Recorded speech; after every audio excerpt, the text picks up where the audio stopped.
ইফতার টেবিলে অথবা এই গরমে একবার হলেও বানিয়ে খাবেন কিন্তু তরমুজের এই জেলো পুডিং ডেজার্টটি একদম কলিজা ঠান্ডা করার মতো একটি পারফেক্ট ডেজার্ট।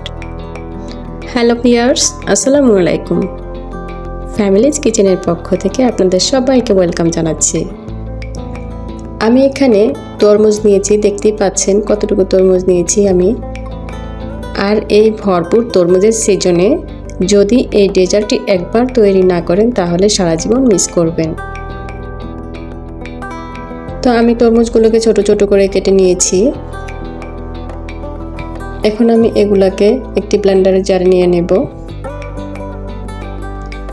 এতটা ইজি এবং এত অল্প সময়ে দারুণ একটি ডেজার্ট তৈরি করা যায়। প্রিয় দর্শক, দেখতেই পাচ্ছেন আমি একদম স্মুথভাবে ব্লেন্ড করে নিয়েছি। তো এখন আমি একটি বাটিতে নিয়ে ছাঁকনির সাহায্যে ছেঁকে নেব।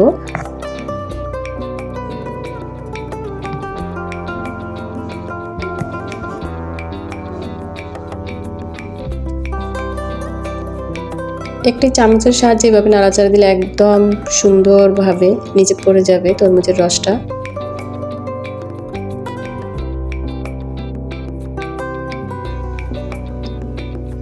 একটি চামচের সাহায্যে আমি হালকা চেপে চেপে পুরো রসটা অনেক সুন্দরভাবে নিয়ে নিয়েছি।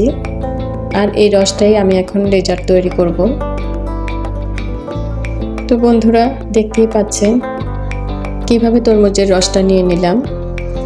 তরমুজের পুরো রসটা আমি এখন চুলায় বসিয়ে দেব। মিডিয়াম আঁচে আমি এখন জাল হতে দেব। আর এইদিকে আমি সামান্য নর্মাল পানিতে 1 চা চামচ আগার আগার পাউডার মিশিয়ে নিলাম। পাউডারটা পানির সাথে ভালোভাবে মিশিয়ে নিতে হবে, যেন দলা দলা না থাকে সেদিকে খেয়াল রাখতে হবে। তরমুজের রসটা যখন বলক এসেছে তখন আমি আগার আগার পাউডারটা দিয়ে দেব, দিয়ে ভালো করে নেড়ে দেব। আগার আগার পাউডার দেওয়ার পর আমি 5 মিনিট এভাবে নাড়তে থাকবো। তরমুজ সিজনটা এরকমই, হঠাৎ আসে আবার হঠাৎ চলে যায়। একদমই অল্প সময়ের জন্য এই তরমুজের সিজনটা থাকে। তাই সিজন শেষ হওয়ার আগেই আমার মতো এই প্রসেসে একবার হলেও এই ডেজার্টটি তৈরি করার চেষ্টা করবেন। আমি এখানে হাফ কাপ চিনি দিয়ে দিলাম। আপনারা চাইলে চিনিটি স্কিপ করতে পারেন, যেহেতু তরমুজ অনেক মিষ্টি থাকে। তরমুজের জেলোটা আমার প্রায় হয়ে আসছে, আমি এখন নামিয়ে নিব। আর এই জেলোটা গরম গরম থাকা অবস্থায় একটি ছড়ানো প্লেটে নিয়ে নিতে হবে। ঠান্ডা হয়ে গেলে কিন্তু জমাট বেঁধে যাবে, তাই গরম গরমই কাজটা করে নিতে হবে। আর এইদিকে আমি 1 লিটার দুধ নিয়েছি। আমি এখানে লিকুইড দুধ নিয়েছি। দিয়ে দিলাম 1 কাপ চিনি। চিনিটা দিয়ে আমি এখন নাড়তে থাকবো। আপনারা চাইলে এখানে গুঁড়ো দুধটা লিকুইড করে নিতে পারেন। আর নর্মাল পানির মধ্যে এখন আমি আগার আগার পাউডার গুলে নেব। সেই আগের প্রসেসে এখানে আমি 1.5 চা চামচ আগার আগার পাউডার দিয়েছি। তো একটু ভালো করে মিশিয়ে দিতে হবে নর্মাল পানির সাথে। এরপর আমি উপর দিয়ে ভালো করে নেড়ে দেব। আগার আগার পাউডারটা দেওয়ার পর আমি এখন 5 মিনিট জাল করে নেব। আমার জাল করা প্রায় হয়ে গেছে। এইদিকে তরমুজের জেলোটা খুব সুন্দরভাবে সেট হয়েছে। আমি এখন আমার পছন্দ অনুযায়ী কেটে নিচ্ছি। আপনারা আপনাদের পছন্দ অনুযায়ী কেটে নিতে পারেন। এরপর একটি বাটিতে এভাবে বসিয়ে দেব।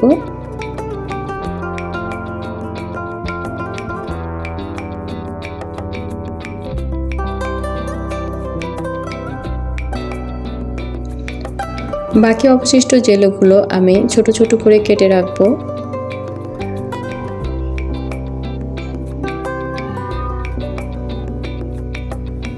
আর এগুলো কিন্তু আমি কাজে লাগাবো। এখন আমি গরম গরম দুধটা ঢেলে দেব। দুধটা কিন্তু গরম গরমই দিতে হবে, না হলে জমাট বেঁধে যাবে।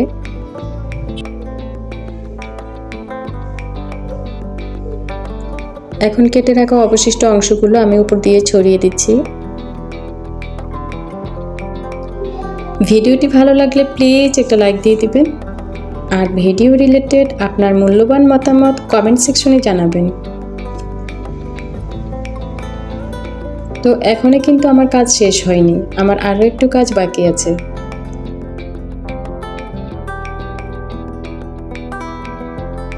তরমুজের এই সহজ ডেজার্টটি ঠান্ডা হওয়ার সাথে সাথে একদম জমে যাবে। তরমুজের এই ডেজার্টটি আমার এখন ঠান্ডা হয়েছে আর একদম পারফেক্টলিভাবে জমে গেছে। এরপর আপনারা চাইলে নর্মাল ফ্রিজে 1 থেকে 2 ঘন্টা রেখে দিতে পারেন, তাহলে আরও ভালো করে জমে যাবে। তরমুজের এই সহজ ডেজার্টটি একদম পারফেক্ট হয়েছে মাশাআল্লাহ। দেখতে যতটা সুন্দর হয়েছে, খেতে কিন্তু তার চেয়েও বেশি সুস্বাদু হয়েছে।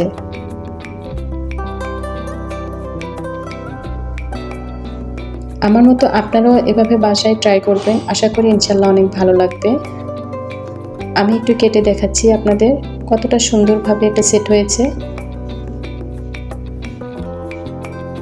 আমার চ্যানেলটিকে সাবস্ক্রাইব করা না থাকলে প্লিজ সাবস্ক্রাইব করে ফ্যামিলিজ কিচেনের পাশে থাকবেন। সবাই অনেক বেশি ভালো থাকবেন, সুস্থ থাকবেন, আমারও আমার পরিবারের জন্য দোয়া করবেন। আল্লাহ হাফেজ, আসসালামু আলাইকুম।